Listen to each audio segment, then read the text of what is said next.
Mimi nimefanya. Mimi nilikuwa nasaidia wapishi shule. Naona sasa inanisaidia. Unaona vitu inatoa. Kwambia. Moto. Hii ni hatari. Hii ni hatari hii.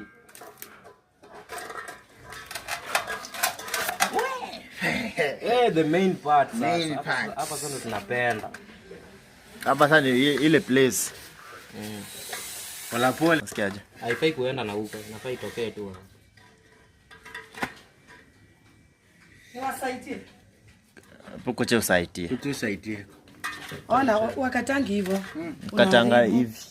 Kuna ndani. Nishikilie. Hadi tuko.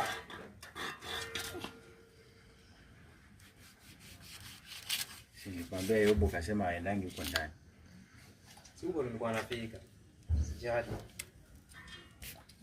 Anaitwa Pam. Madam Pam. Wewe anakuja kusaidia lakini utaonja.